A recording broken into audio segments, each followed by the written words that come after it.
This conference will now be recorded. Well, good morning, good afternoon, and good evening, wherever you are tuning in, and welcome to today's research forum on COVID-19 and its impact on travel, hosted by the ITE ANZ, the Australia and New Zealand section of the Institute of Transportation Engineers. My name is Drew, and I'm a transport planner at Aurecon's Melbourne office, and I also serve on the board of the ITE ANZ and its younger members subcommittee, the Young IT. I'll be a facilitator for today, and I'm delighted that you could all join us for what will be 3 insightful and highly informative presentations from a star-studded lineup of experts from around the world.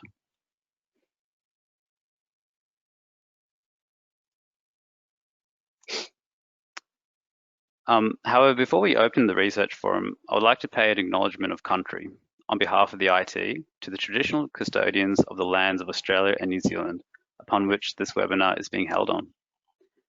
IT acknowledges the Australian Aboriginal and Torres Strait Islanders peoples as the first inhabitants of the nation and the traditional custodians of the lands where we live, learn, and work. We pay our respects to the elders past, present, and emerging, and IT acknowledges any Aboriginal and Torres Strait Islander peoples who are with us in today's event.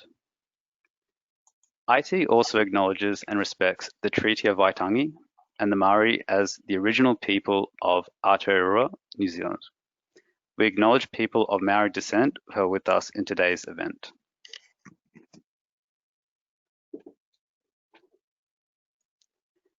As mentioned earlier, the ITE ANZ is a section of the Institute of Transportation Engineers and is based in Australia and New Zealand. In a nutshell, the ITE and ITE ANZ is an international network of passionate transport professionals who collectively work to improve the mobility and safety of transport to build smart and livable communities. Hosting webinars such as this one is one of our activities to stimulate learning, lively discussion, and debate, and to be a leading voice in the public square on transport issues, trends, and technical topics. Membership is free for students for the first year, and if you're well into your career, I'm sure it's possible to twist your employer's arm to sponsor a paid membership. A quick plug also for our social media accounts. It's where you can keep an eye on all our announcements and future events. Do please follow us on LinkedIn and Facebook.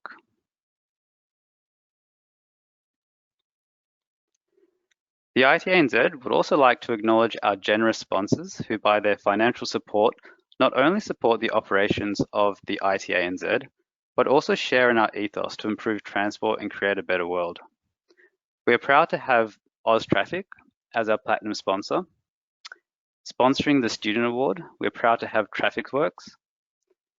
Sponsoring our President's Dinner and Postgraduate Award, we're proud to have Sidra Solutions.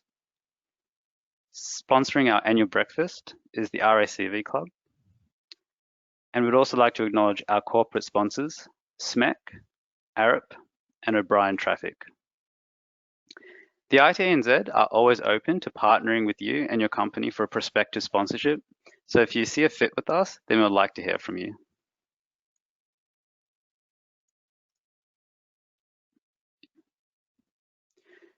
Every year, the ITE ANZ recognises excellence and leadership in transport. Excuse me, the slide just jumped ahead there.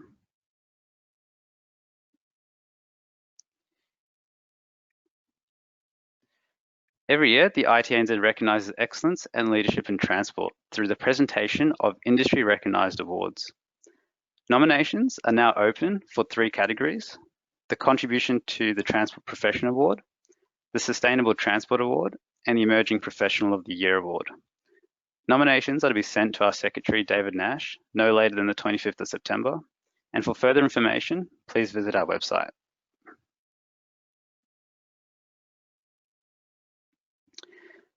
Just some basic housekeeping notes just before we kickstart the forum.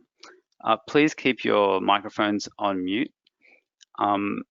We won't be taking questions during the presentation. However, we do have a dedicated Q&A session at the end. If you would like to ask a question, feel free to drop it into the chat at any time during the presentations. And also, we'll be taking a survey at the end of the webinar.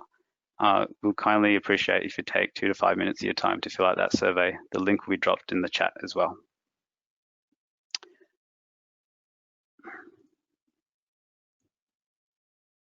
So without further ado, it gives me great pleasure to open the research forum and to introduce our first speakers.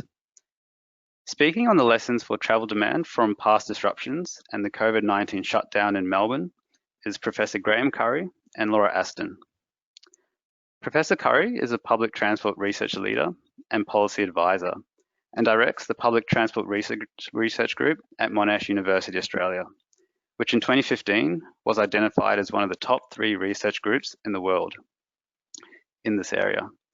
Graham has published more research papers in leading peer journals in this field than any other researcher. In addition to his influential role at the Public Transport Research Group, Professor Graham Curry is also the chair of the Light Rail Transit Committee at the US Transportation Research Board, and is a board member both at the Singapore Land Transport Authority Research Advisory Board and the Swedish Centre for Research on Public Transport. He has won numerous research prizes, including the Best Research Paper at the 14th World Conference on Transport Research in Shanghai, as well as the William W. Miller Prize for Best Research Paper at the Transportation Research Board Conference twice, and is the only person ever to do so. To top off his already illustrious resume, Graham is also an elected fellow of the Australian Academy of Technology, Science and Engineering, and in 2020 he was presented with the Transport Medal for Outstanding Contributions to Transport by Engineers Australia. Welcome, Graham, to today's Research Forum.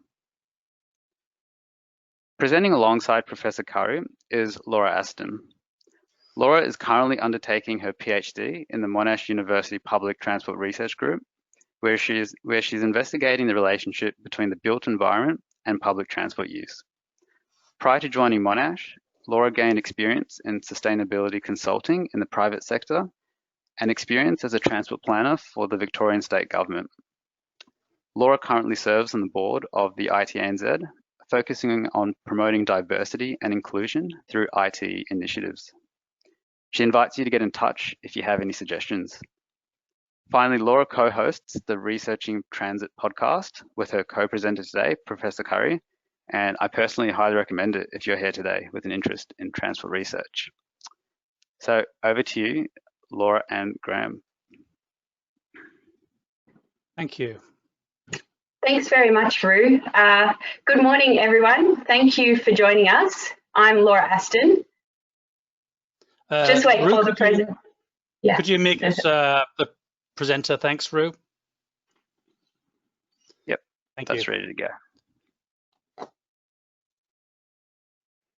All right. Firstly, Roo, thank you for the acknowledgement of country. That was very thoughtful and insightful, and you also touched on New Zealand. I really appreciated that. What a great way to start our morning today. I too am in Melbourne's eastern suburbs, so I'd just like to acknowledge the Wurundjeri people as the traditional custodians of the land on which I'm based today and pay my respects to their elders past and present. Today, I will be discussing research, along with Graham, exploring the long-term impacts of COVID-19 on travel demand, with a focus on Melbourne. This project is a result of the hard work of a team, including Dr. Tyru Jain, on whose behalf I am honoured to present these findings. Thanks, Graham. We'll move ahead. Now, there's an unfortunate comic that came out earlier this week, and how quickly things change. That was the status of Melbourne earlier this week, but we know that New Zealand too has gone into lockdown, but never mind. There are definitely lessons that we'll learn today from our peers across the ditch, as we say. But first up, I will introduce the project scope, framework, and share findings from qualitative interviews. Graham will present detailed findings from an online survey of over 2,000 Melburnians and close with next steps for the project. Thanks, Graham. The project aims to understand changes to travel caused by COVID-19 and their long-term implication for Melbourne and its infrastructure. We reviewed evidence from past disruptions to understand individual behavioural responses, which I will share with you first up. Today is not the time to look at impacts to mode share and volumes during shutdown, which was the second part of our study, though we will perhaps hear about some of these impacts in New Zealand in the next presentation. We conducted 2 rounds of surveys. The first, a series of qualitative interviews, was conducted during the first lockdown, and the second was a comprehensive online questionnaire, which Graham will talk about in depth. Forecasting post-pandemic impacts is a central focus of this research. Thank you, Graham. COVID-19 has created abnormal conditions at 3 levels, as we can see on the slide. And these all have implications for the availability and perceived safety of travel options. At the macro level, we have restrictions affecting international travel and the structure of work. And this slide moves through, highlighting some of those. At the meso level, we have shutdowns of workplaces, shops, and educational institutions. Thanks, Graham.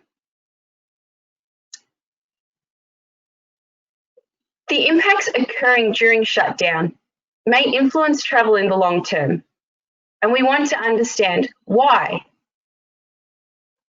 The answer is that disruptions cause individuals to question their routines. This creates an opportunity for travellers to explore alternatives and adjust their behaviour based on these. The resulting changes to individual behaviour can be classified in terms that may be familiar to many here as transport professionals, and those include retime, remoding, choosing a different mode, rerouting, and reducing your travel, such as by working from home, as we're all doing here today. Thank you, Graham. Cities must seek to understand whether there will be long-term changes, but in the absence of a playbook for this, this can be helped by exploring evidence from past disruptions. For example, studies have examined the travel impacts of other health crises, security threats, roadworks or network disruptions, and economic crises. In the past, travel behaviour has typically returned to normal, with remarkably low rates of sustained shifts to, say, telework, and public transport typically rebounding. Thank you, Graham. Time frames for travellers to revert to normal travel behaviour ranges from days to years. This is true of the SARS virus. Transit ridership levels rebounded on average in 28 days. But then SARS did not endure as long as COVID-19, nor was it as widespread. While the present crisis has elements of several types of disruptive events, it also has important differences. Namely, the enforcement of restrictions is more widespread. It affects all parts of the transport network in an urban system. It also affects the availability of travel. Thanks, Graham. To help understand the unique response to COVID-19, we sought primary data. These interviews, we undertook a series of qualitative interviews during the first shutdown in Melbourne, and this sought to understand how individuals' travel had changed and how their long-term attitudes were shifting. And this goes through some of the responses when people were asked how they expect to change what they do and get around when the virus is gone. And we'll see some of those. Thanks, Graham. Asked how they expect to travel after the virus is gone, the responses resemble what prior evidence tells us. Humans gravitate back to normal. Thanks, Graham. This is true of activity participation and public transport. While respondents showed concern about the potential for infection on public transport, it did not affect their willingness to use it. And here we see some responses when we asked the respondents, will they use public transport after the pandemic? And overwhelmingly, those that previously used public transport said yes. Will you have concerns about infection? Yes, but unlikely to affect their willingness to use it. Thank you. That's all from me, and I'll now hand over to Graham. Okay, I'll go through some of the findings from our online survey. The survey was focusing on all the different shutdowns. We've got 2 shutdowns, which is quite interesting for New Zealand, I think, because we can see some changes from the second one. But we were really exploring the long term, and I'm going to really focus on that. one other thing in the slide is that we have a sampling frame, which gives us a representative sample of Melbourne from areas of Melbourne and also for age and income groups. So this is really quite a detailed and representative indicator. Okay, so let's start by looking at commuting. We found, much like the previous evidence has suggested, that post-pandemic commuting will be slightly less, but not much less. This small change in reduction in commuting of about 5% is very much in line with previous evidence of long-term impacts of disruptions. But one interesting thing is that it contrasts a lot with what we found about working from home. We found that there was a meteoric rise in working from home during shutdowns, but that post-pandemic, it would still be quite big. So how does a 75% increase in working from home match with a 5% decline in commuting? Well, the answer is that if you look at the census, that really working from home is quite small. And that might seem a surprise to a lot of this audience, who of course are professionals and can work from home. But people in the real world aren't always like that. And really a 75% growth on a 4.6% base is tiny. And in fact, most of the decline is to do with working from home, but its overall impact will be quite small. And this is something that's often forgotten. We were also, however, able to track changes in future mode shift. And we very much defined that public transport usage in the long term will decline by a small amount, from a share of about 36% in Melbourne to 6%. And the cost of that is a rise in mostly car driving, not a good picture. And in fact, if you look at an aggregate of all of the different modes of the future, we traced for commuting about a 20% reduction in public transport use post-pandemic, and an increase in biking, but of course it's a small share, an increase in car driving and car lift behavior, so a bit of car occupancy. Now, the 20% decline in public transport usage is very different from previous evidence, but it's a concern. Interestingly, though, this is data from Auckland from last week, and this was before you have second wave, and you are tracking actually at about a 20% decline. And we thought that was quite interesting because, of course, you guys are pretty much out of your pandemic, or you were then. Now, we did trace, because we were in 2 shutdowns, a very big change in people's perceptions of concerns about issues on public transport. This is an important performance analysis. It's a radar plot. The red is shutdown 1. And what it shows is that safety at night, safety during the day, etc., in order were the most important issues. And the plot traces how badly each of these issues were performing. And people were very concerned in shutdown 1, the red, about safety at night, then safety during the day, etc. But shutdown 2 is green. And this shows a great shift in changes of people's perceptions, where safety at night was still the issue. This is safety from assault. But the second big issue standout was infection fear and overcrowding. So there's been a bit of a change in behaviors and views in the community. We also looked at student travel, and we did detect a decline of 3% in student travel post-pandemic, but quite a big shift in their perceptions of public transport usage, with a decline in usage, which was a bit bigger than commuters. Again, a concern because car driving seems to be the alternative. I did want to highlight some of our findings, which I think are quite important, about the travel to the central business district. Because of the way we'd structured our survey, we were able to get a representative sample of travel by all modes to the CBD. This is travel, the cases of working from home from the various flexible working alternatives. We have, for example, working from home, online meetings, and also flexible working. And this diagram I'm showing you here is the sample for the whole of Melbourne. But this is the sample for the people who work in the CBD. And what we see there is a substantially bigger difference in working from home. CBDs are the types of jobs that can work from home more. Commercial jobs, professional jobs. And this is going to have an impact on travel patterns.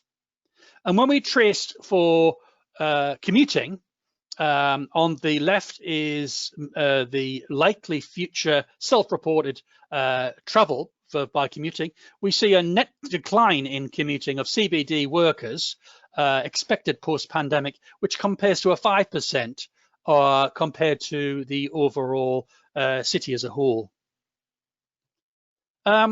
This traces to an increase in car driving to the CBD and a larger decline in public transport usage to the CBD.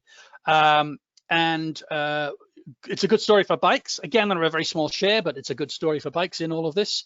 But a great concern for congestion once all activity comes back again. And also for mode shift. We get a 9% decline here in mode share to the CBD and a 9% growth. I want to close by talking about some of the other aspects of our model. Notably, we have a model that says that we're looking at macro effects, meso effects, and micro effects. And the survey really is about micro effects. At the macro level, the biggest issue facing Melbourne's future is population growth. Now, this data shows population growth historically in Melbourne. It's been, enormous. We are on track to be bigger than London. In about 10 years. And this has been entirely driven by immigration. Immigration net increase. Of course, we have none of that now. But the question is, will we have immigration when the pandemic's over? I would put it to you that despite our concerns about COVID, in fact, our performance has been fantastic compared to other countries, and of course, New Zealand, probably the best in class. I would put it to you that if we've been experiencing growth pre-pandemic, we're likely post-pandemic, when it's all over, to experience growth again. And this is filtered through to public transport usage. This is the growth in public transport usage in Melbourne historically. We've had gigantic growth rates. And I think we're very likely to go back to those growth rates post-pandemic. And indeed, we're likely to increase them, because I'd put it to you that immigration will be higher. Because Australia has done so well, and so has New Zealand. Now, on that basis, just tracking typical growth rates, the 20% decline in public transport will take 7 years to, to finish, to neutralize the effect. The research continues. We have a number of methods that we're using. Transport researchers be interested in this. We are creating a theory of land behavior model for working from home to understand the behavioral aspects of this. And Laura's doing work on the trans-theoretical model, which is a method that's been used to understand big shocks in travel, such as the London Olympic Games, which we were working on. And we're going to be applying these models to Melbourne. In addition, we really have only just started mining the field survey. These are some of the early results of the quantitative survey. And we're working with the Department of Transport in Victoria to do that. Also, we have planned another second phase set of qualitative research interviews and online panel survey, which is going to happen later on in the year. So we'll be doing all this to see and see shifts in overall views and so forth. This is the team. Tara's the only person not here, which is a bit of a pity because she's doing most of the work. We mentioned before, we have a Researching Transit podcast series available on iTunes and all the usual areas. And we've got an episode there on the early results from our work. And that concludes our inputs for this study. Thank you very much.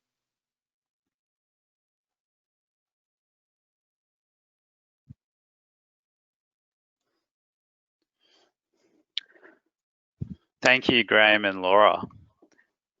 For our second presentation, we'll be crossing the Pacific Ocean to the USA and Canada and meeting Daniel and Maduri. Daniel Harkey is a senior transportation planner at HDR, where he leverages 15 years of experience to help clients navigate infrastructure and policy challenges to improve their competitiveness in today's global marketplace.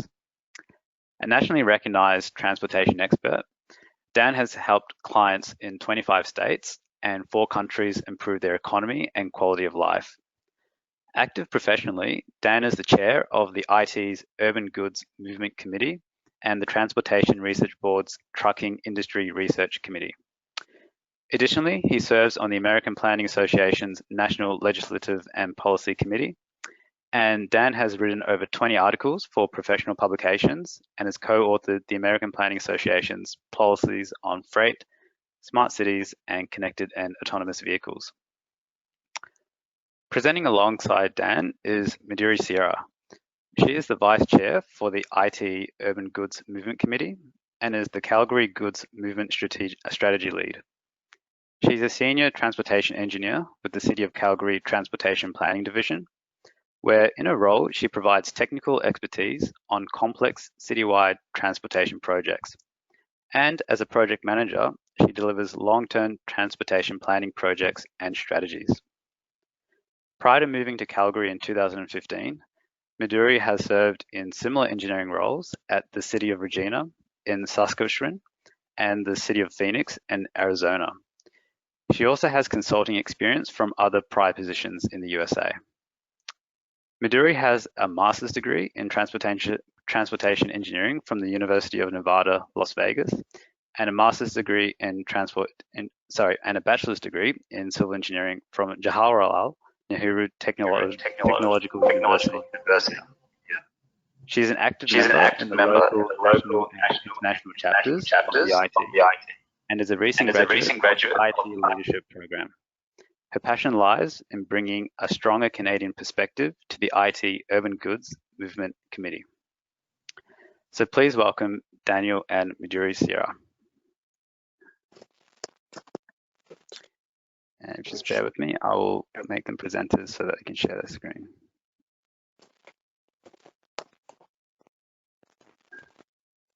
Sounds good. Well, while you're doing that, I wanted to thank everyone for having us today, and I wanted to send a special thank you to Marianne Richards, who made this all happen. So thank you, Marianne. I know you're a really valuable member of our committee, so I'm glad we can make this happen today. Maximize my screen here. So today we're going to talk briefly about the Urban Goods Movement Committee and then talk about COVID-19 impacts in both Canada and the United States.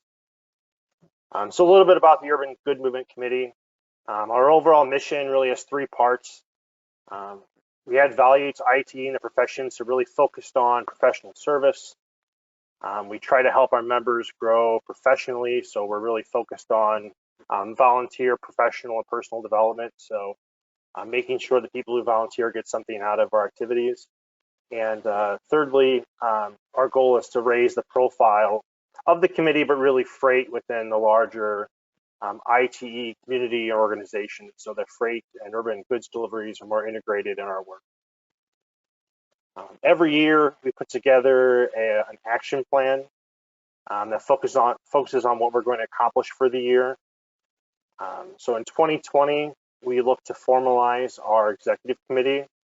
So with ITE International, if you've signed up to be on an e-community group, you're technically part of that committee. So we have 160 something members, which is a pretty big group to do anything with. So we have a core group of 12 to 15 members that get on the phone once every month or two and are really spearheading our efforts. We've launched some quarterly webinars. We had one on truck trip generation that was our friends from Rensselaer Polytechnic Institute to talk about some of their NCHRP work. And then our second webinar focused on urban deliveries, and that was put on by the University of Washington Supply Chain Center. We focus on opportunities to educate members, so we write articles in ITE Journal and Planning Magazine, which is the equivalent to the magazine for Australia's Planning Institute, but for the American Planning Association. We're also looking at doing newsletter articles for districts and sections, so that'll be an ask coming out soon. We do downtown delivery symposiums where we bring in experts from across the country to come in and deal with downtown delivery issues in certain cities. So far we've done one in New York City and DC and Philadelphia and LA. And we're hoping to do one here in Indy later this fall if things work out. And then every year we try to do one major deliverable, and this year is our added participation in the ITE Trends documents. Additionally, if you're interested in the ITE Urban Goods Movement Committee, Our meeting next in the United States is Tuesday, so Wednesday, as part of the ITE International Conference. It's free to log into our meeting. We'll be starting our conversation about our 2021 action plan. So if you want to be part of that effort, please join that phone call. So moving on to COVID-19. So in the United States, as pretty much everywhere else in the world, traffic has dropped off significantly. This is some data put out by the Bureau of Transportation Statistics, which is part of the US DOT. But what's interesting is while passenger traffic, both from a car standpoint and a public transport standpoint, has fallen off, overall truck and goods movement has not. So what does that really mean in the United States, and what's driving that? Quite frankly, beginning of COVID-19, we had significant panic buying. It really impacted our consumer and industrial supply chains. This is a picture I took in a Target retail store, which is a big box retailer in the United States. You were not able to buy bread in a grocery store for, I want to say, the first 3 weeks of the pandemic. And even the Amazons of the world were impacted. Amazon would only deliver bare essentials to your home for the first 2 or 3 weeks, and they had challenges of telling you when things were going to show up or show up at all. Often their indications were wrong. From a truck driver standpoint, we had a significant shortage of personal protective equipment. Truck stop restaurants closed, so when the country shut down, truck drivers were still expected to travel, but they had nowhere to eat, which is a problem. And then we even had places like New York City. So the first place to really get a large infection in the United States was Seattle, but New York City was kind of our ground zero for a while. And there were several truck drivers who would stop in New Jersey who refused to enter Manhattan because of the infection rate. So some significant challenges. And then, significant changes in delivery patterns in the United States. E-commerce deliveries, from a purely volumetric standpoint, equal retail deliveries at this point. And there's no numbers out yet about this, but I would foresee there being a significant shift there. And we're in paper review time for our Transportation Research Board committees. And my trucking committees received 20 papers, and I want to say half of them have some COVID-19 relationship. And it's been interesting. We've actually received double the amount of papers we normally do. So some freight response in the United States. I'll be honest with you, it's an ongoing process. There's been a federal regulatory response, which is interesting. So Hurricane Katrina hit New Orleans in 2005. And the after effect of that, outside of the human impact, was a complete overhaul of how the United States does disaster response and disaster recovery. So there's lots of things put into federal law to help enable response to major events. So, the federal government put out a blanket waiver for hours of service. So a truck driver could drive until he gets tired if they were delivering goods in response to the pandemic. Same with truck size and weight restrictions. The United States has some really interesting truck weight laws, and they waived several of those if you were delivering goods for the pandemic. And then rest area food trucks. In the United States, it's actually against federal law to have any commercial activities in federally funded rest areas. So if you're driving on the interstate system in the US, you're likely to only see a vending machine in a rest area. And because of those restaurants being closed, the US government allowed food trucks in rest area. There's been some really subjective results from this. I've heard that while truck drivers weren't necessarily planning their trips or their routes around where they thought these food trucks were going to be, the rest areas that had the food trucks in them were always busy, and it seemed like every truck driver was using the food truck vendor. So I think there's going to be some interesting research coming out of that from some of our leading universities. So I'm looking forward to that. There's also been an increase in air cargo, obviously with the rise in home deliveries and e-commerce. There's a lot more of that. And also a bit interesting is the impact on our food supply chains. Things like chicken processors have had problems because employees have gotten sick, and it's a very labor-intensive thing. So the ability to get chicken breast and things that you normally get at the grocery store have been kind of impacted. And then the other large impact has been milk.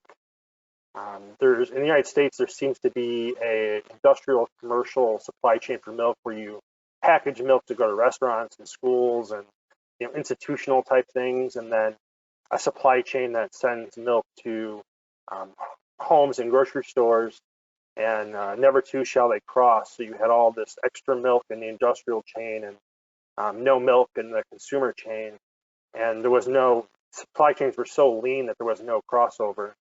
So a lot of that milk and a lot of the chicken goods and things that didn't necessarily make it to market end up getting sent to food banks, which is a positive thing, but it's been interesting from an agricultural economic standpoint.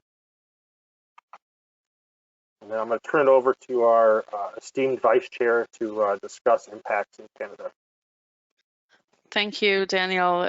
Just want to echo what Daniel said. Thank you very much for this opportunity. I also take this opportunity to say big hi to Don McKenzie. Don McKenzie, if you're hearing this presentation, it was great working with you with the Leadership ITE program, and that's a plug-in for the Leadership ITE program. I am your liaison for the Global District Committee, Global District Representative on the Leadership ITE program.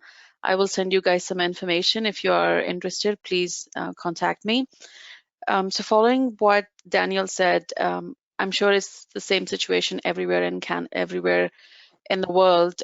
Goods movement and supply chain really kept citizens fed. So in my presentation, I want to talk to you about what we heard from an operator's perspective.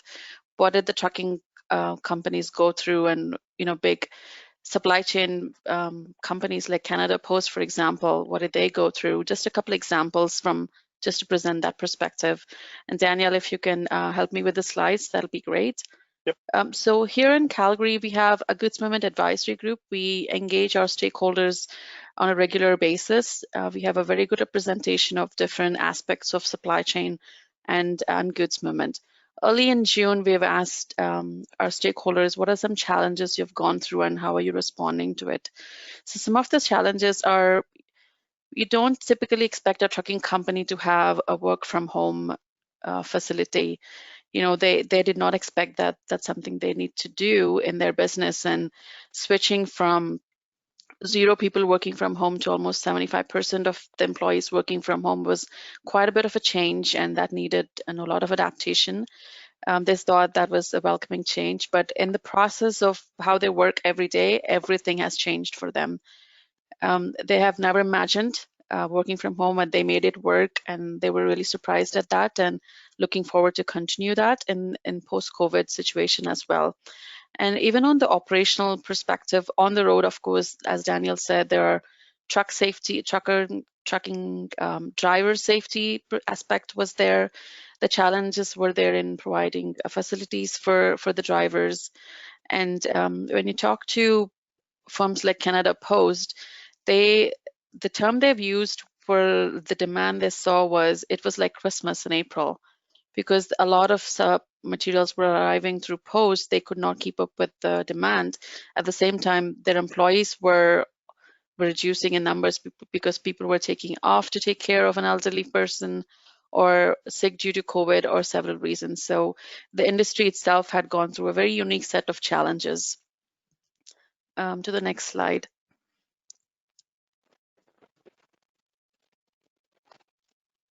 Thank you. So from a response perspective, of course, they have improved their sanitization processes, and they have employed more workforce to meet the demands. They have been flexible about their employee leaves. Many stakeholders have adapted to contactless deliveries when possible. The internal organizations have been adapted and changed. There were separate teams formed to ensure network resiliency existed for their truck drivers, separate teams formed to ensure the drivers are safe, and on a humanitarian ground, teams were formed to provide food packages for their drivers, and they called it driver care packages. So some examples we have heard from our stakeholders. Now, one thing the COVID-19 has reinforced is the importance of goods movement and supply chain for our economies and the well-being of our citizens. And I've seen a great increase in those appreciation initiatives. If you have seen social media posts, hashtag thank a driver, hashtag thank a trucker have become really popular.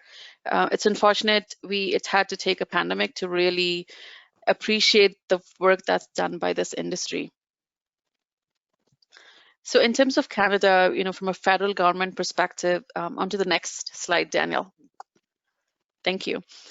From a federal government perspective, of course, our Prime Minister has announced a lot of initiatives to support businesses that, of course, helped a lot of the small-scale trucking companies and such.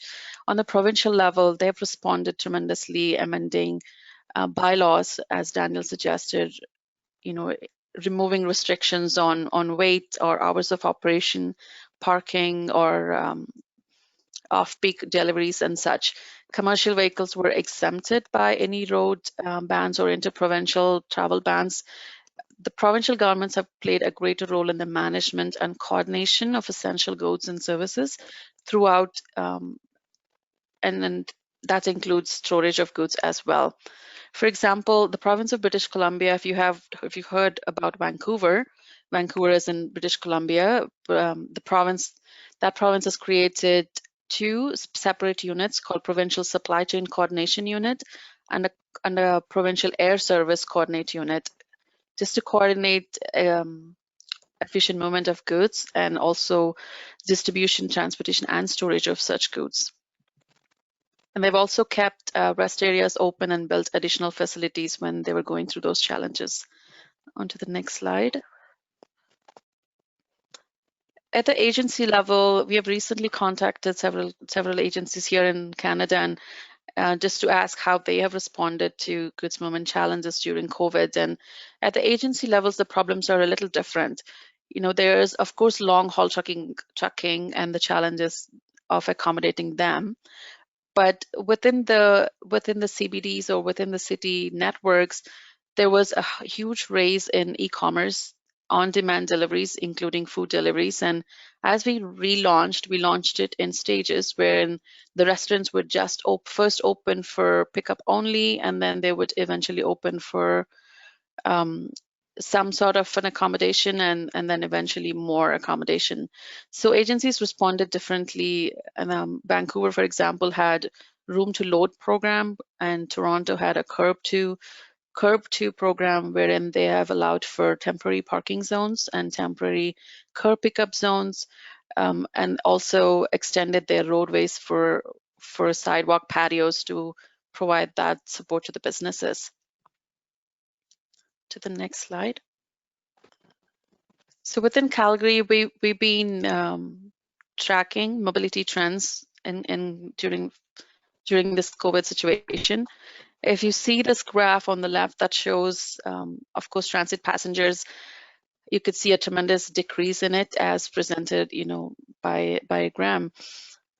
I don't think we're going to see a huge increase in it at any time soon. But the green line in this graph shows that we haven't seen a huge reduction in the amount of trucks that are driving here, and that's again reinforces the importance of goods movement in our economy.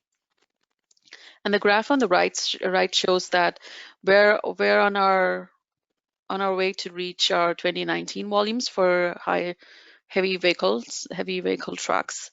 We did see a huge dip in April, but we're slowly picking up now.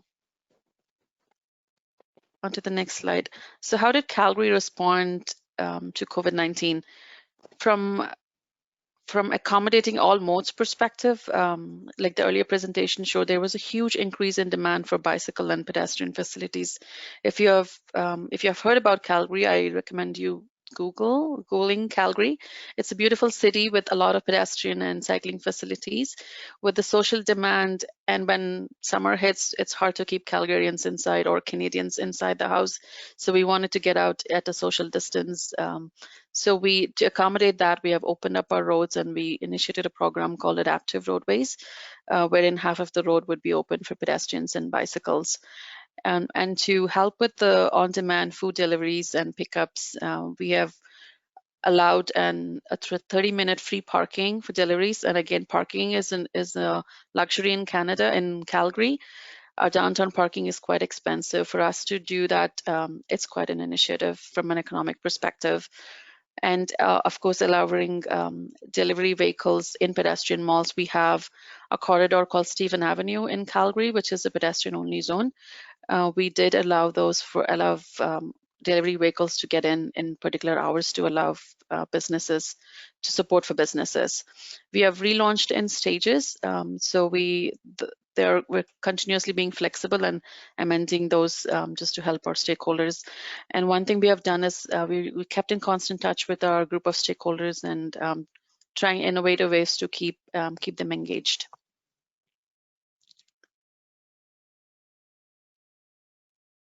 On to the next slide. Just a quick update on what we are doing here in Calgary. A couple of years ago, Calgary initiated a project called Goods Movement Strategy. It's a bit of a unique freight-related project because it has a huge tie-in to the local economic development. We figured the goods movement sector is the second biggest sector in Calgary, with oil and gas being the biggest sector, which is not doing really great right now. But we have created this overarching strategy with strategic actions coming out of the project to really help goods movement industry. We have identified the importance to the economy and trying to keep up with that. So the strategy has been approved by our city council 2 years ago, and we are in the implementation stage of it. The picture you see of the sieves here, it's a project that's going on right now. We call it truck travel improvement, and it's a simple process of prioritizing where we want to spend our resources and funds in improving our truck travel improvements. And the next projects that are coming, to explain a little bit about the sieve analysis, we'll be looking at the safe or crash history first, and then listening to our stakeholders on where they think the problems are, running it through the congestion with the pre-COVID-19 volumes, with an assumption that we will reach those volumes. And of course, economic importance is a layer wherein a location very close to industrial areas or an airport would be higher prioritized than a location which is not. And industrial development. We have a lot of vacant industrial land in Calgary that we are planning to develop. So we brought in that sieve as well. So the next couple of projects that are coming up is understanding the impact of e-commerce in Calgary and preparing a network for it, and understanding courier delivery needs within our downtown network. And of course, continued education and engagement. Engagement is a huge part in everything that we do in Calgary, and it's amazing the support you receive from truck drivers or trucking companies. It's not very often that agencies talk to them, but when you do, you receive the tremendous support. We planned for a big town hall with the same intent of listening to the problems firsthand, but due to COVID, we had to cancel it, and we're now looking at initiatives to engage them virtually. That concludes my presentation. We'll be happy to answer any questions or connect with me later for more interest in, helping us with ITE Urban Goods Movement Committee or leadership ITE programs or anything goods movement related. I'll be happy to help. Thank you again.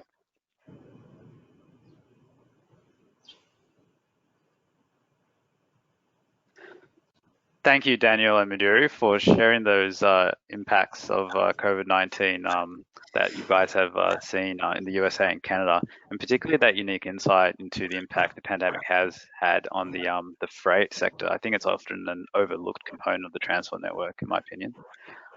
Also, it's really encouraging to hear that you have those great cycling and pedestrian facilities in place in Calgary, including the implementation of the adaptive roadways. I think that probably serves as a good model and example for other cities to potentially replicate. To everyone else, it's also a really good reminder now that you could also, if you do have comments or questions for our presenters today, you can add them in the chat, which is located on the right-hand side of the GoToMeeting client. We'll be having a dedicated Q&A session at the conclusion of our third presentation, and we will be putting forth your questions to our presenters then.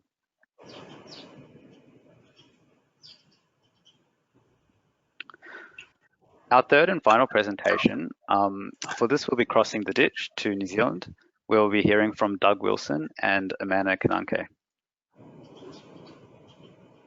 Doug Wilson, or I should say Dr. Doug Wilson, is a senior lecturer in transportation engineering in the Department of Civil and Environmental Engineering, and is a founding member of the Transportation Research Centre at the University of Auckland.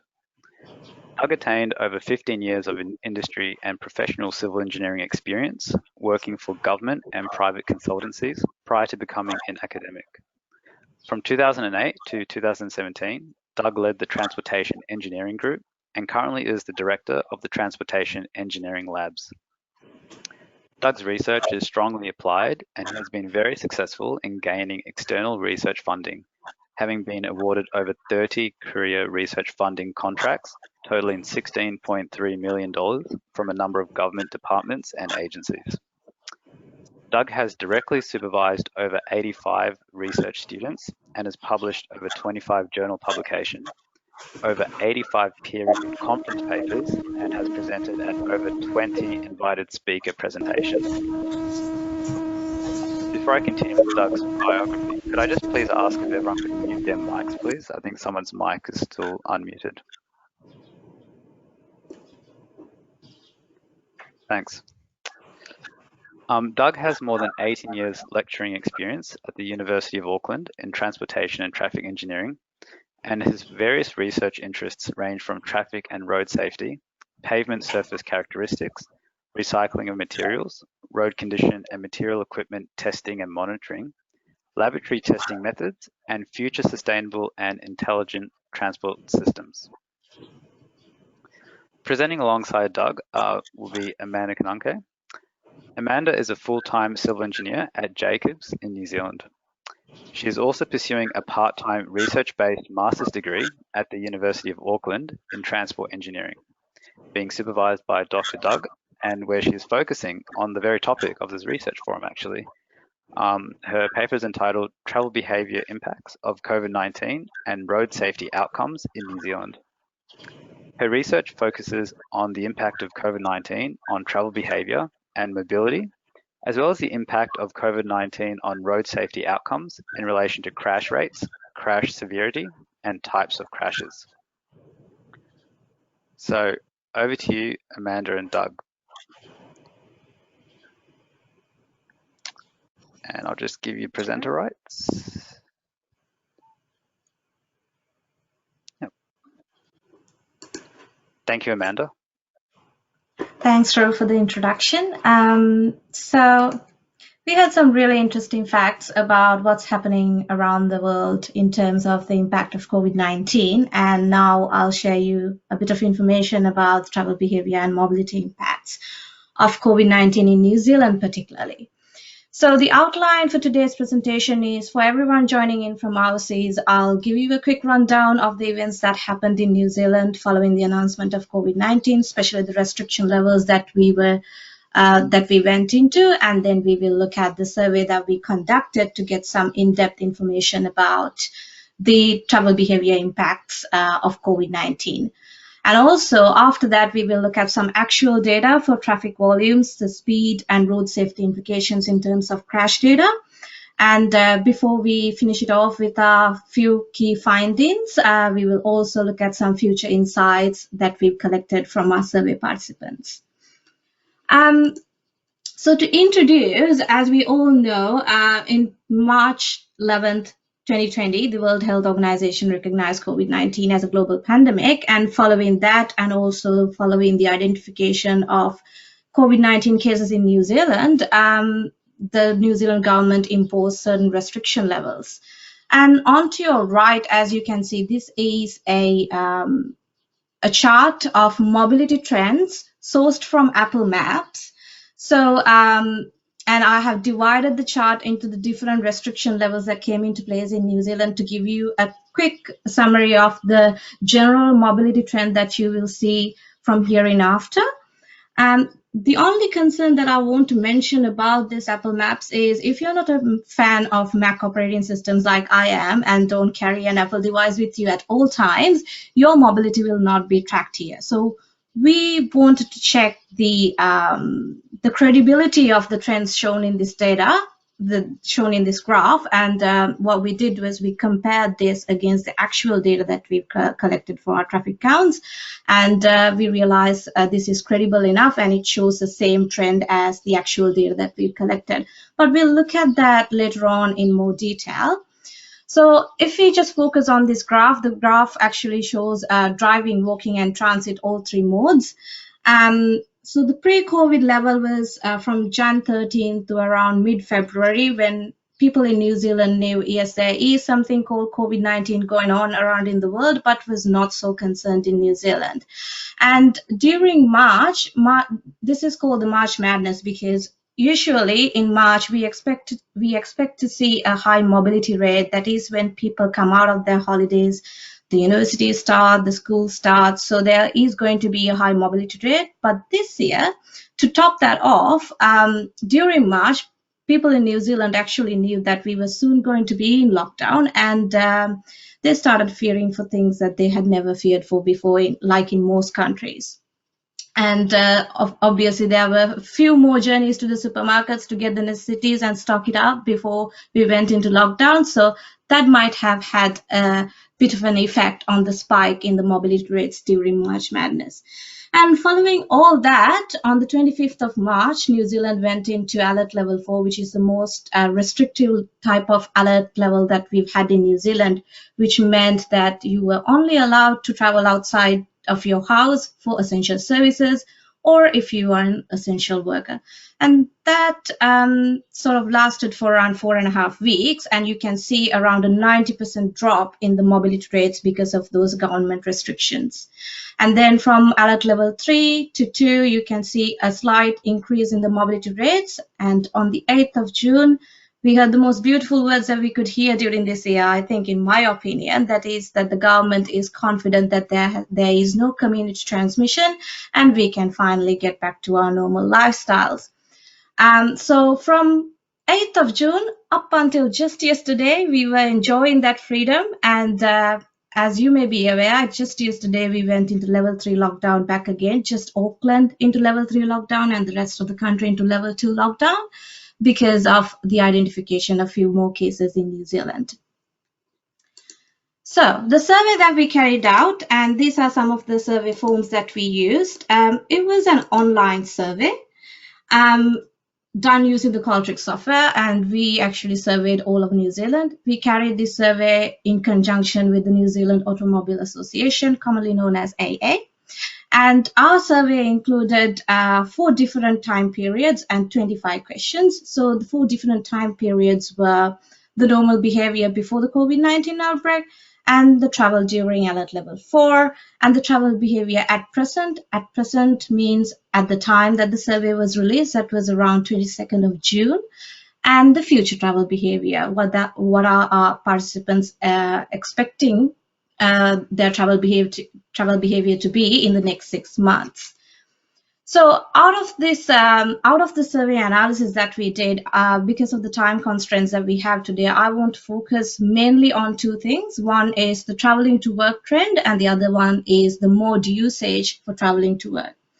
So in this slide, as you can see, the first chart that you see is a survey conducted by New Zealand Transport Agency, which is publicly available on their website, which is a similar survey to ours, but the main differences between the 2 surveys is in terms of demographics. Our survey was quite biased in terms of the age group because a lot of the respondents were over 65, but you will see despite the differences in the demographics, it has shown a similar trend. And also the New Zealand Transport Agency survey was quite an extensive one. They had a much larger data sample set, and the survey was sent out every week, starting from the alert level 4 lockdown up to now. So every week, a different set of respondents actually responded to the survey. Whereas our survey, we sent it on 22nd of June when we were in alert level 1, and we basically asked our respondents to reflect back on their experience during alert level 4. So in our survey, it's the same set of respondents for all 3 periods, that is before lockdown, during lockdown, and after lockdown. Now, if you look at the traveling to work percentage in both the surveys, the most 2 prominent journeys would be shopping for groceries and traveling to work. And in our survey, as you can see, before lockdown, 45% of our survey participants said that they are traveling to work. And it dropped down to 11% during lockdown because of the restriction levels. And after that, it went back up again, but it didn't go back up again to the same levels as it was before the lockdown. So it was only 39%. Now, this could be due to a couple of different reasons. One could be the working from home trend that we are seeing these days, and the other one could be the possible redundancies that happened during the lockdown because of the economical hardships that the small businesses, especially the small businesses, underwent in New Zealand. Now, if we look at the mode usage for traveling to work, so the first graph is single mode travel. That is, if you used a single mode to travel from A to B, whether it's a car, a bicycle, or a bus, but just a single mode. The second graph that you see on the right-hand side is if you used a couple of different modes to get from A to B. That means maybe you cycled to the train station, you got on the train, and then you cycled a little bit again to get to your workplace. So out of the 45 to 39% respondents who said that they traveled to work, 30 to 34% of them said that they used a single mode travel. And 9 to 11% said that they used a couple of different modes to get to work. So if we focus on the first graph here, this is quite interesting because before lockdown, we predicted that, we made an educated guess that the public transport usage might go down because of the fears of catching COVID-19. And as we predicted, the survey respondents has responded saying that their public transport usage has actually decreased after the lockdown by around 50%, according to them.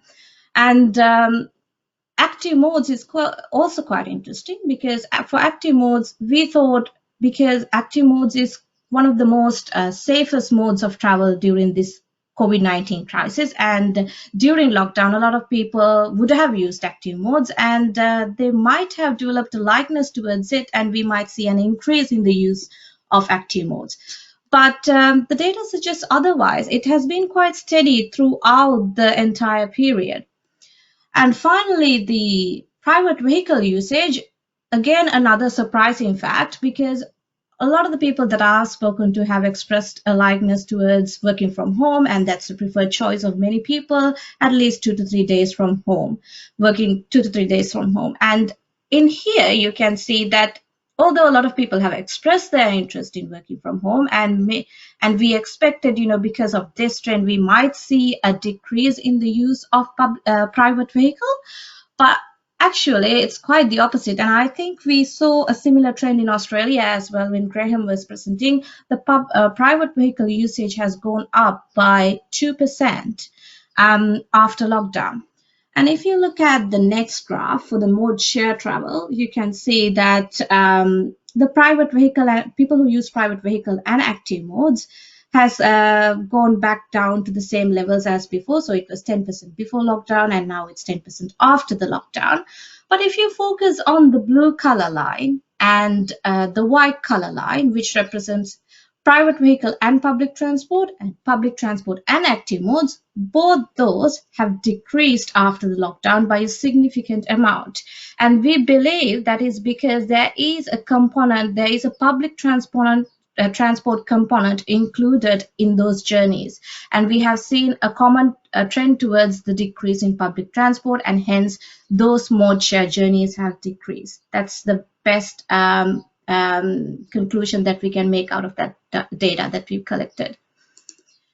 And for the public transport usage, because we saw this trend of the reduction of public transport usage, and we wanted to know why people have actually reduced the usage of public transport. So we raised a question asking whether their public transport usage has increased, decreased, or no change after the lockdown. And most of them actually replied saying that there has been no change because they didn't use public transport before lockdown. And one of the interesting facts is those people who has answered like that also mentioned in some other comments saying that it is not because that they didn't want to use public transport before lockdown that it hasn't seen any change, but it is because they have no access to public transport where they live.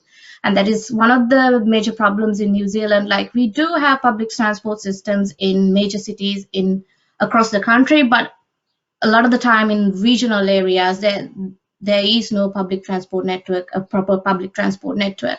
So people are inclined to drive to work rather than using public transport. And the 32% who said that the public transport has decreased, the reasons for that was because they were worried about catching COVID-19, because they were working from home, and because some of them have decided to use private transport options instead. Traffic volumes and travel speeds. So this is the actual data set that I was talking about. And I have to mention that Philip and his team from Traffic Engineering and Management Services Limited, as well as Auckland Transport, put some significant effort into getting us this data within such a short notice. So it was really helpful for us to compare the data that we've got. And the first graph that you see here is the actual traffic counts from a permanent count site in Wellington from early Feb to late July. And the second graph underneath that you see is the Apple Maps graph that I showed you before. And if you can remember, I mentioned that we wanted to check the credibility of the Apple Maps graph that we talked about before, and we compared it against the actual data. And this is the detailed version of that. And as you can see, at a glance, you can see both the graphs show a similar trend throughout the period.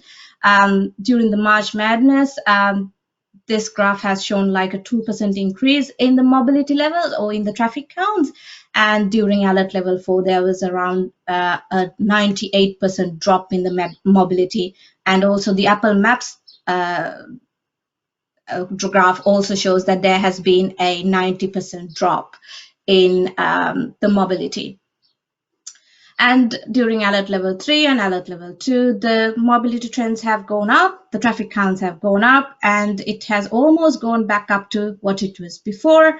But this first graph is only for a certain site in New Zealand, so a particular location only, but the Apple Maps give you a more wider picture across New Zealand. So as you can see, this is driving has increased by 15%, walking has increased only by 1%, and transit has dropped by 31%. Now, the increase of 15% in driving is a bit of a worry because, for decades we've been trying in New Zealand to encourage ride sharing, but COVID-19 has adversely affected that, I think, because we are seeing the driving population increasing vastly after the lockdown. And also the travel speeds, if you have a look at it. So I've compared the speed data for the Hutt Road permanent count site in Wellington, which has a posted speed limit of 50 kilometers per hour, with the traffic volume at the same site. And as you can see, even before lockdown, people were not really obeying the speed limits. So during March Madness, it was somewhat the same as pre-COVID levels. But during alert level 4, there was around a 90% drop in the traffic counts, and so quieter roads, less traffic, and people tend to speed up. So you can see that quite evidently in the travel speeds graph where the speeds have gone up. And from alert level 3 to 2 to 1, the speed levels have dropped down back to what it was before lockdown, but unfortunately, they are still not obeying the speed limits. Road safety implications. So I just wanted to quickly touch base on this because I thought this was important in terms of the monthly road fatalities data that we've got up to date. So the blue color line represents the average of monthly fatalities for the last 9 years from 2011 to 2019. And the orange color line represents the monthly fatalities for 2020.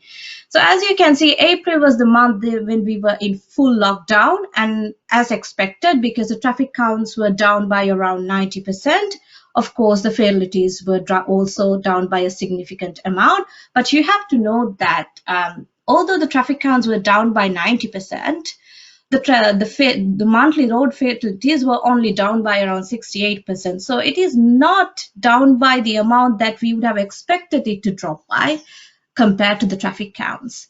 It will be quite good to see the factors involved in those 9 road fatalities during that month. And there is a bit of a lag in getting that data, because from when a crash happens to when a crash is logged into the crash analysis system, there's around a 3 months delay or a 3 months gap. And as you can see, after the lockdown, so just after June, 8th of June, we moved back into our normal lifestyles. You can see an increase in the number of road fatalities. And this is a bit of a concern. So you can see negative road user behavior here, and it will be really nice to investigate in depth about the factors involved in these crashes, which is the second part of my thesis. A bit of future insights into our survey. So we collected a few future insights from our survey. We asked the people whether they are thinking of changing the travel behavior in the next 6 months, and 51% of them responded yes. And these are the reasons why they said so. Majority of them said that it is because of working from home. But I'd like to call these anecdotal comments, although they do say that, they are intending to work from home. What we saw was in New Zealand, we had quite strict regulations, but for a very short period of time. And then soon after those restrictions were lifted, people started flicking back to their normal travel behaviors. But it is quite interesting when we ask about that. Although the data suggests otherwise, they have responded, they are still, thinking of working from home. So to summarize everything that I said, the proportion of traveling to work now is 6 points short of normal levels, and you can see almost all journeys increase significantly. After the lockdown, the private vehicle usage has gone up, and we saw that the public transport usage has gone down. The active mode usage has remained fairly steady throughout the levels. And as expected, after the lockdown, the traffic volumes has gone up and the travel speeds have gone down. And of course, the monthly road fatalities have gone up as well.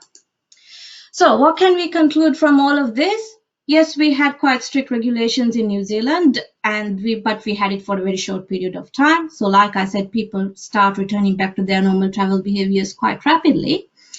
And also the growth in the private vehicle usage is quite interesting. We think although a lot of people have expressed working from home, maybe the amount of people who have expressed working from home as their preference is not significant enough to make an impact in the data that we've received. Or it could be that, we have seen a decrease in the public transport usage. And that decrease in the public transport usage has been compensated for by the increase in the private vehicle usage, which is the opposite of what we want, actually. Because COVID-19 has favored individual trips, and it is not a good outcome for the transport network. But we believe that the reduction in the public transport is only for a temporary amount of period. So one day when we all know that we are safe from COVID-19, I think as long as we can provide reliable rapid transit networks around the country, people will still be inclined to use them. So that highlights the need for reliable rapid transit networks around the country. And also the other key finding was we are seeing some negative road user behavior because we are seeing an increase in the monthly road crashes after the lockdown, which is adversely affecting our road safety. And that's all I wanted to share with you all today. Thank you so much, Danielle, Andrew, and David, for giving me the opportunity to share this data.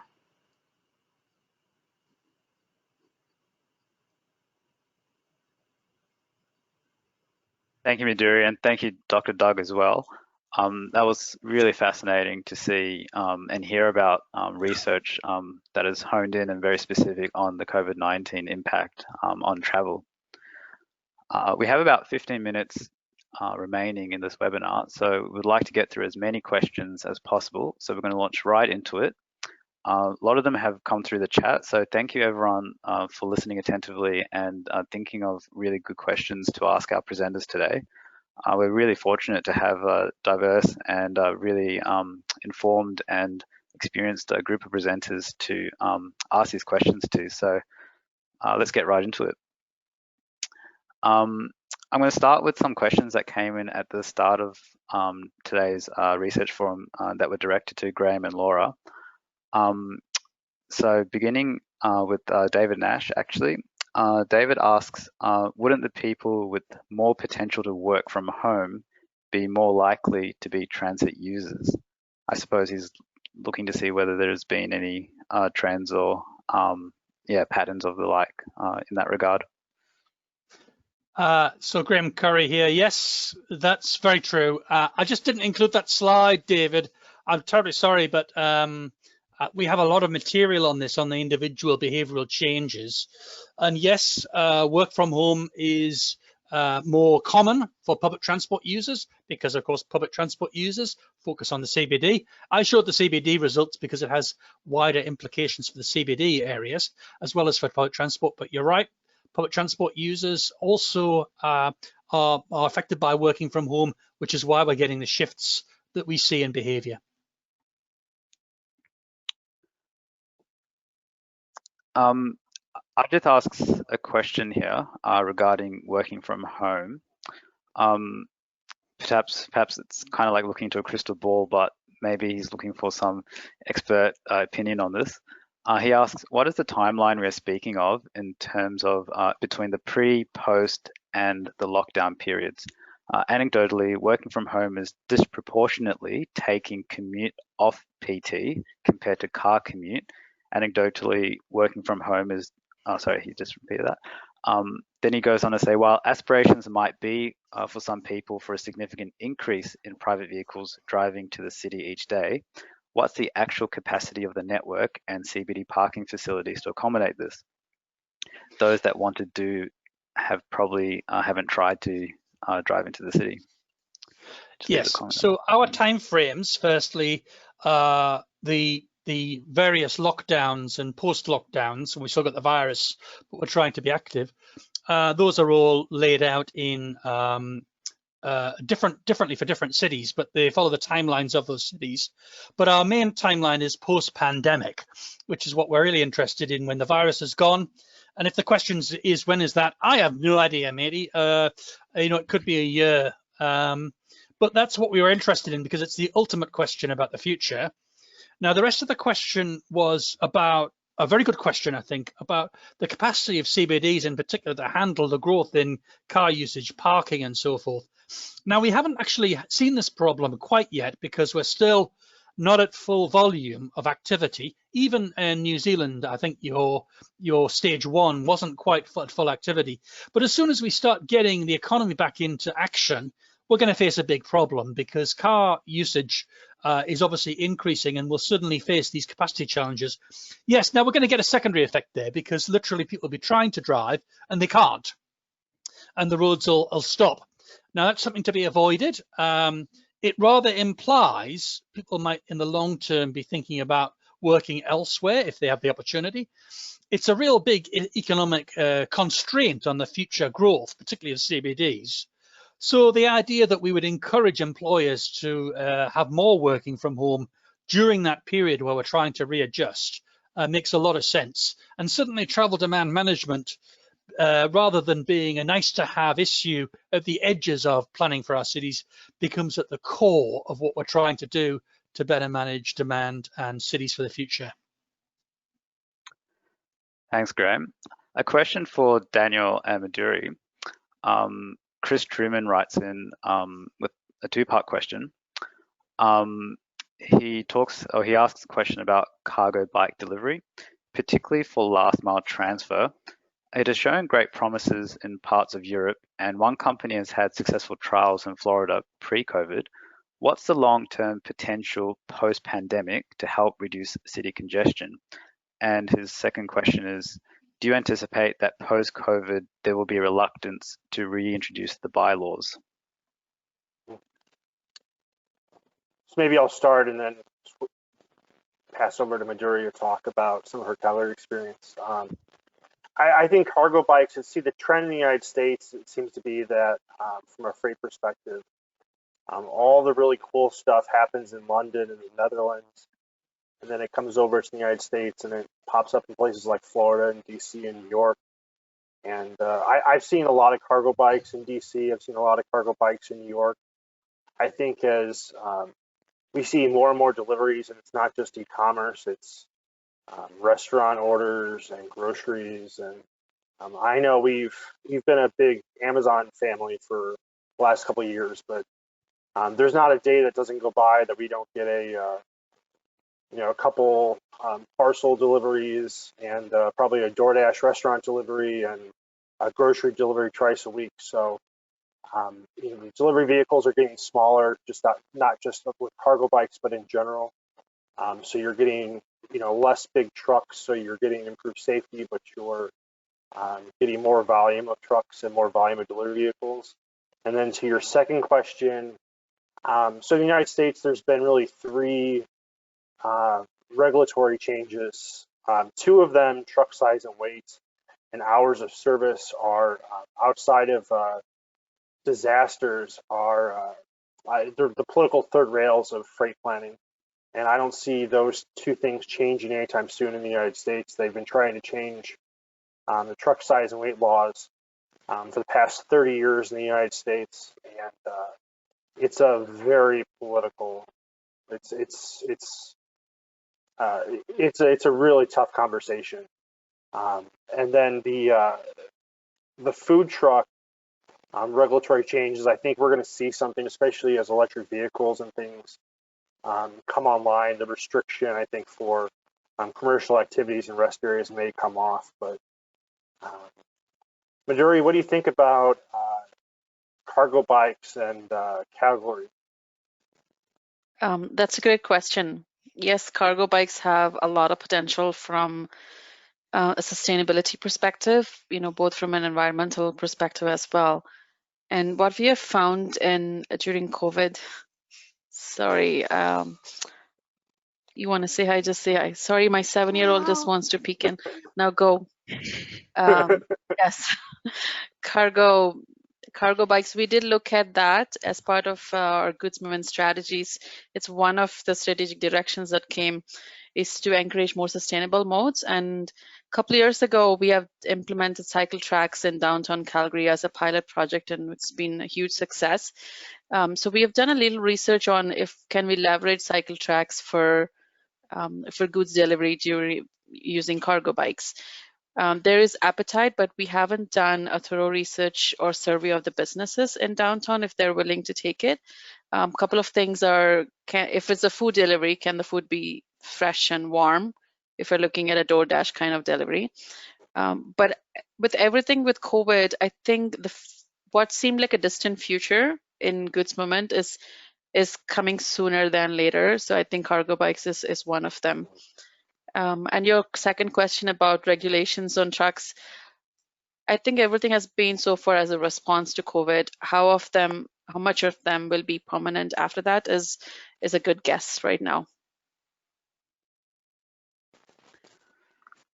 Thanks, Madhuri. Thank you. There's been a few questions to Doug and Amanda regarding the active mode trend. Isn't the active mode trend the same during all three periods because of the data sample which you mentioned was biased? Correct me if I'm wrong, but did you mention that most of the respondents were old? It is quite different from the USA and Canadian data where there was a significant drop in active mode of transport. Would you like to comment on that, Amanda or Doug? Yes, I think it is quite fair, the comment that you have made, and that could be because of the bias towards the age that we have in our survey respondents. I actually thought about that, but I forgot to mention about it during the presentation, but it is quite true. That could be due to the bias towards a lot of the respondents were like the older population. So active modes would not have been much popular among them. So yes, I would agree with your comment. Just to add to a comment on that, the next stage of the research that Amanda's looking is to break up. There was another question I see regarding to splitting up. So at the moment, the results that Amanda's given is globally across the survey across New Zealand. So it does not take into account the urban catchments. That will be a time slicing that she does later on, and we'll look at more the effects. And I would suspect the active modes and certainly observed visually in the urban areas, significant growth in active modes during the lockdown periods, and that encouraged greater active modes post, but we don't know for how long, because it seems to be trends are going back towards travel behaviour to pre, after sort of wearing off the initial effects of change. There's been some questions regarding trucks, in particular truck crashes.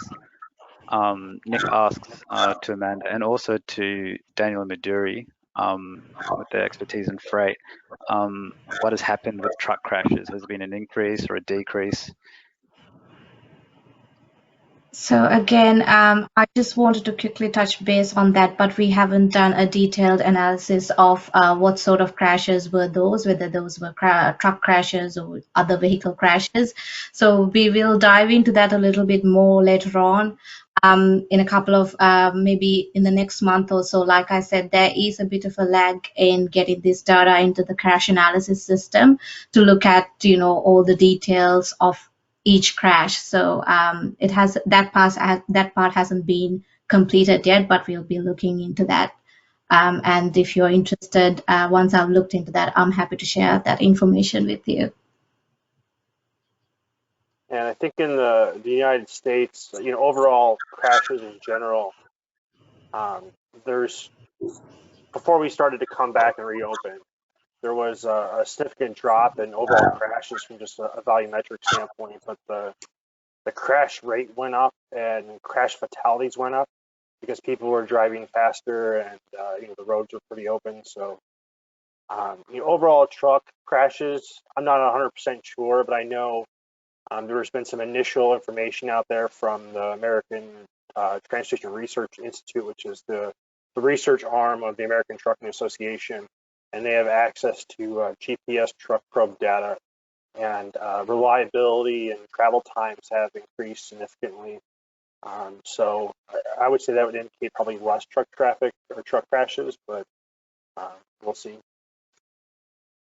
Yeah, an additional comment from our New Zealand side of things as well is that we suspect, and we're yet to find or get the data to look at this, but because of the increase in travel speeds, that there is a greater severity of injury that is occurring for potentially the same amount of crashes, although we think the numbers of crashes increased as well. So that's the sort of one of the hypotheses that Amanda is going to look at, is the types of crashes changing and the severity of the injury due to different speeds, higher speeds on the network, and that would obviously be even more acute for truck crashes versus other types of vehicles. We have probably time for one more question.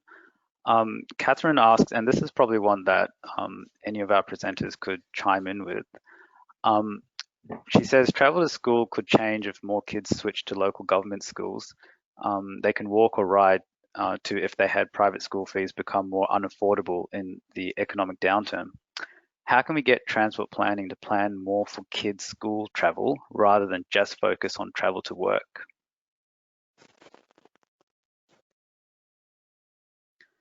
Feel free to chime in. Perhaps I'll start, Doug Wilson here. Difficult question to answer, to be honest. It is complex, but obviously the more you can do in urban areas to get people using active modes to schools and getting them early on to cycle and pedestrian ways. There is a lot of work going on in Auckland but the data we've been sharing is across the whole of New Zealand, and obviously there is many parts of the country in New Zealand that does not have any options to get to school other than by vehicle, by car, or by sort of a school bus type situation for in rural communities. But certainly in the urban areas, there's a lot of effort going in by the agencies to have travel school plans to encourage more active modes and walking and cycling and travel plans for that. But there's been a bit of lag in terms of infrastructure improvements for that. So there's certainly a lot of effort going into reducing speeds around school zones to encourage parents to see that kids can safely walk to their schools. And so, but that takes time to get the infrastructure up to a point where people are comfortable to use that in historic urban areas, suburban areas that don't have the safe infrastructure for that. But a lot of work is going into those areas, and I hope that over the long term that would see significant benefits coming through, and we do see that.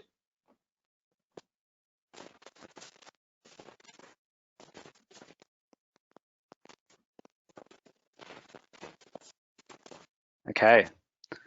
Thank you, Doug, and thank you everyone for your time here for today's research forum. Before we close, I'd like to remind you all that we have a quick 2-minute post-webinar survey. It would be great if you could all just take a little bit of time and complete it. It's a good chance for us to collect some really valuable feedback from a diverse and international audience to help us plan and better bring you events and activities from the IT and ITE ANZ. I've just put the link to that in the chat, and your time to fill that out will be greatly appreciated. Also reminded that the ITE ANZ Annual Awards nominations are now open, and we are looking to receive nominations by the 25th of September. Please send your, I'm sorry, the rolling slides are going. Please send your,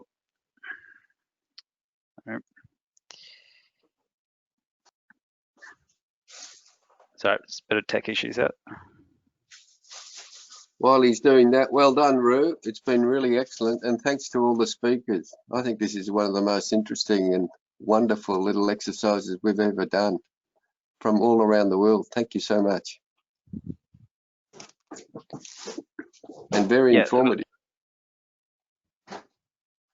Thank you. So we're looking to have our nominations in by the 25th of September, and you can submit your submissions to our secretary, secretary@it.org.au.